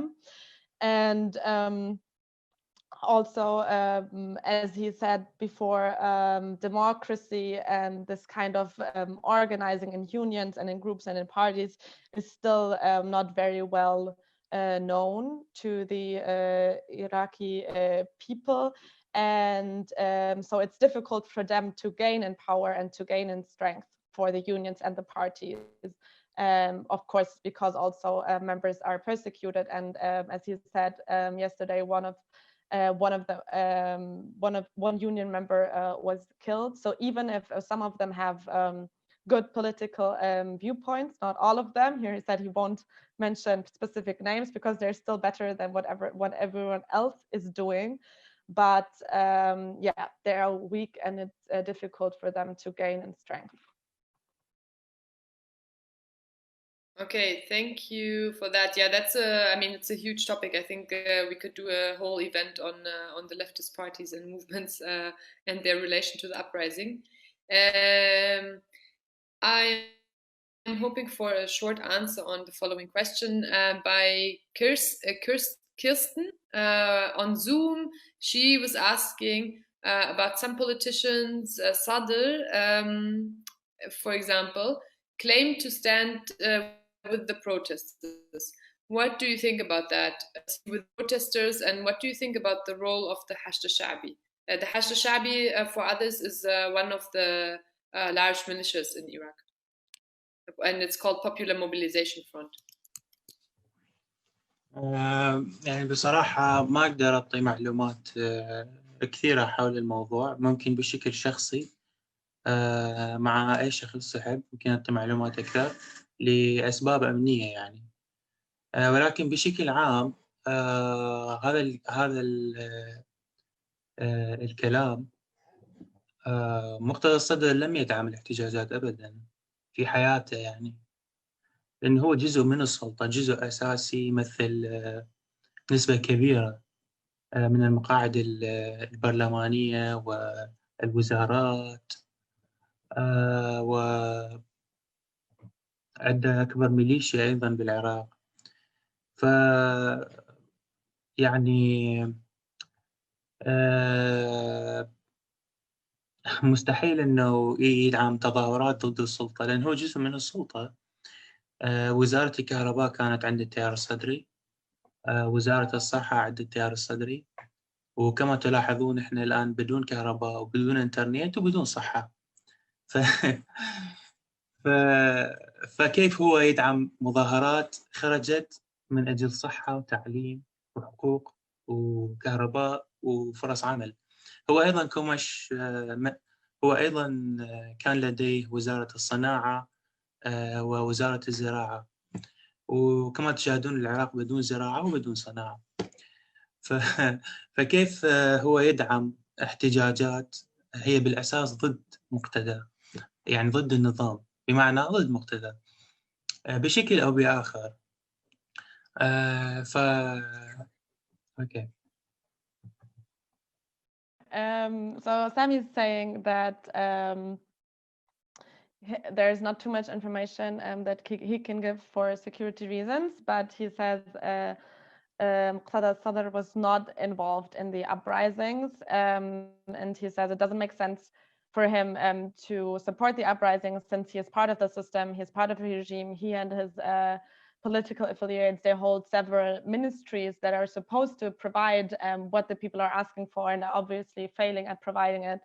So, and he's also affiliated with the Hashd al-Sha'bi militia, which is one of the biggest militias and one of the things that people are protesting against. So obviously, he is not really supporting the uprising. Okay, thank you on that. Roro is asking a question on Zoom. Yeah, an interesting question. Thank you. On how the official course of the government changed towards your activities. She's asking, do you still have to deal with oppression, and if it's more systematic or more spontaneous? So, like, does the government oppress only in demonstrations, or how's the government at the moment dealing with you? بدك ترجمة ولا لا؟ You understand the question? Can you explain to me more? في واحدة عم تسأل كيف غيرت سياسة النظام تجاه المتظاهرين حتى لو بشكل رسمي، أو هم يعني النظام يقوم بقمع الشعب بطريقة منظمة أو بطريقة تعسفية. أوكي. حالياً. يعني أوكي، شكرا لزي. بالحقيقة يعني هو ماكو نظام بالعراق، يعني حتى الجيش والشرطة، بعض أجزاء من الجيش والشرطة يدار من قبل الميليشيات يعني. ونفس الموضوع بالنسبة للوزراء والوزارات الأمنية وغيرها. فماكو دولة مستقلة بالعراق عن الميليشيات، يعني هي الأحزاب السياسية في العراق، الإسلام السياسي، أحزاب الإسلام السياسي في العراق هي تملك ميليشيا، وهي تقمع المتظاهرين سواء عن طريق ميليشياتهم الشخصية أو عن طريق الجيش والشرطة. بشكل عام في انتفاضة أكتوبر الجميع قمع المتظاهرين، جيش، شرطة، ميليشيات، حتى رجل المرور قمع المتظاهرين. ولكن ليس كل عناصر الجيش والشرطة ليس كلهم مع هذا القمع والإجرام، وكذلك ليس كل الأشخاص في الميليشيات مع هذا القمع والإجرام. والسبب هو إحنا في بلد لا يوجد فيه فرص عمل، فالكثير من الأشخاص الشباب يتجهون إلى الميليشيات ويتجهون إلى الجيش والشرطة، وهم شباب يعني شرفاء ونزيهين، وشباب يعني يحبون الحياة المدنية ويحبون العدالة وما إلى ذلك، ولكن مجبرين إنه يتجهون إلى الجيش والشرطة والحشد وباقي الميليشيات لأنه لا توجد فرص عمل. Okay. So Sami says it's a bit difficult because there is no independent government, and the police and the military and the militias are all integrated into each other, and all of them had their role in oppressing the uprisings. But he also says that, of course, not every single person in these in the police force and the military is supporting the oppression, but since people have no employment opportunities, this often forces them or pushes them to join militias because they have no other opportunity. Okay, thank you. Another question I think that fits here is by Danny on Zoom. Thank you for this question, Danny. It's asking if you and other Iraqi activists view Iran as a counter-revolutionary force in Iraq today. Yeah. So how do you see Iran? Maybe you can tell us a bit.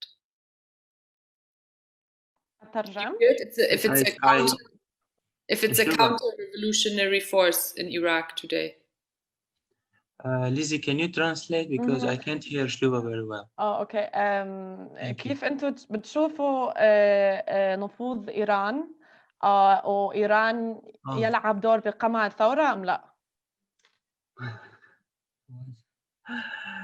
Well,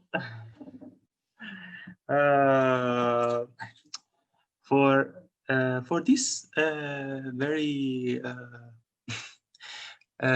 هاي الأسئلة ممكن نجاوب عليها على البرايفت لأسباب أمنية. أكيد دور إيران في العراق هو دور أساسي بالقتل والفساد والدمار. I want to stay alive. So he's saying it's not really smart to get into this for security reasons, and of course the role of Iraq, the Iranian role in Iraq is very big in a negative way, and that's all that we're saying at this point about this. Yes, maybe you can get into a conversation together, and we write again to you on this, Danny. Okay, so we have a question from Miena. I hope I pronounced it correctly on Zoom. Yeah, very interesting question. Bit more of a historical analysis here. She's asking if you see any link between the Intifada, so the uprising of the 90s against Saddam Hussein, and now, or would you say that it's two different independent movements? Yeah. الانتفاضة بالتسعينات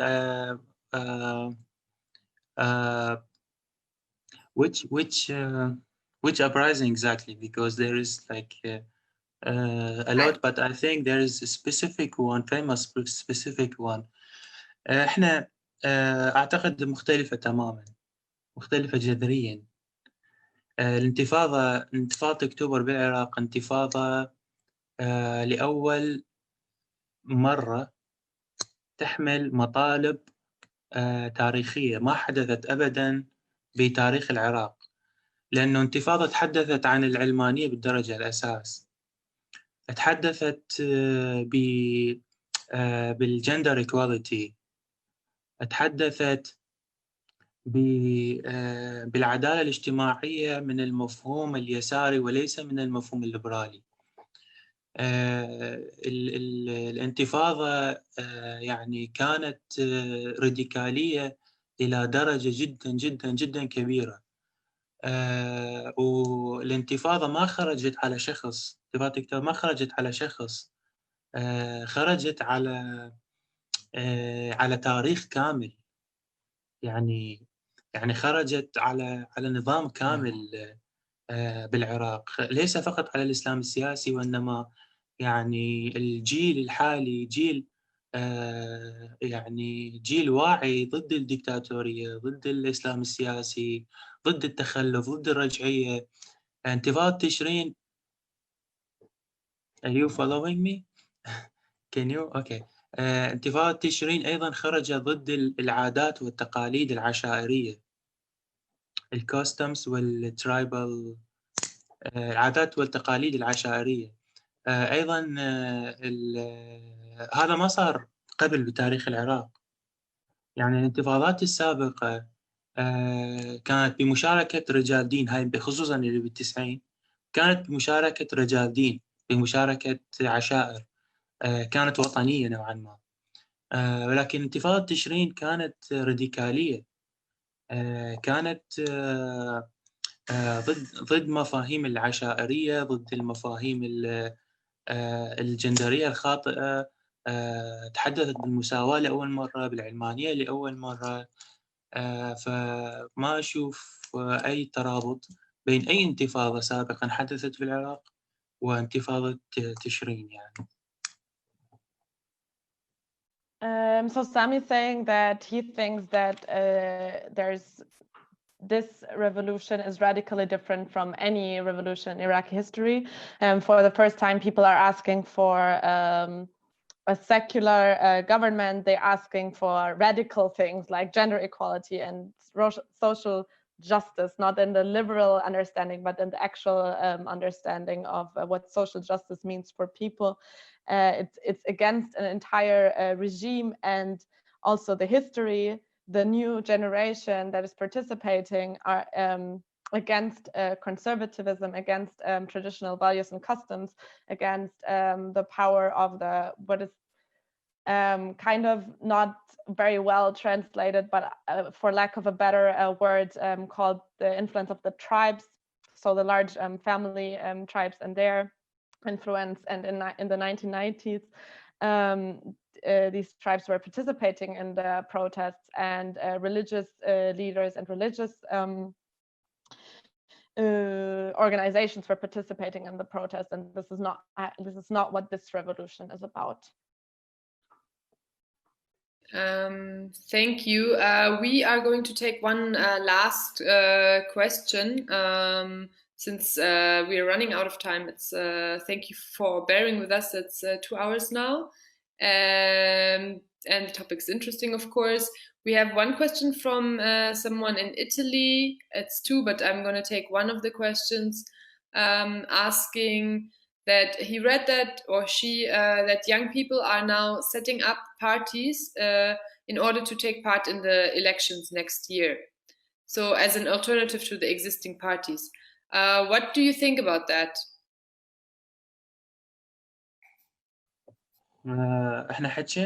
احنا تحدثنا بالانتخابات ومعنى الانتخابات، وتحدثنا بمسألة الأشخاص اللي مع الانتخابات والأشخاص المعارضين للانتخابات. فممكن بعدين احنا راح ننشر التسجيل مال اللايف، وممكن انه تعيد انه تسمعها من جديد يعني. So Samit said that we talked about this before, and she might, or he or they might just revisit the recorded session, but very shortly.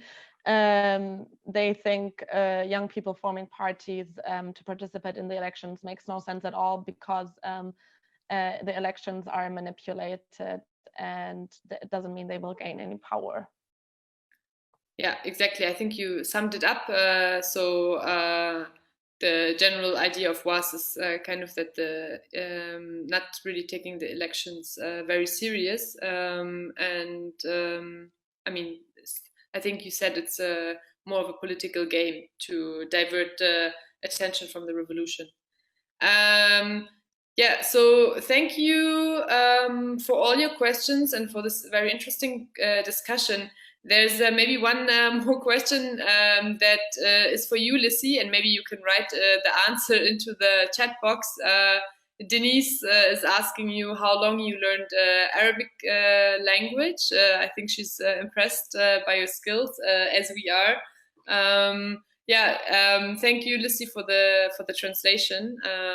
This is, of course, it's already very difficult to meet online, and with the translation, it's sometimes more difficult. But thank you all for being with us, and also for this kind of format of actually talking to activists who are involved in the uprising rather than experts. So we are very happy to have launched this, and we hope you gained insight, and we hope also that you can connect with us and with W.A.S. So please, if you would like to connect to them, if you would like to learn more, we will put the link into the comments and write to them. They're very eager to connect to different kinds of people, and you can also write to us at Disorient, and we can forward things or make things happen if you have good ideas. And for now, I would like to thank you all for being with us, and I hope you enjoyed and learned a lot, and thanks for all the organizing team. Thank you.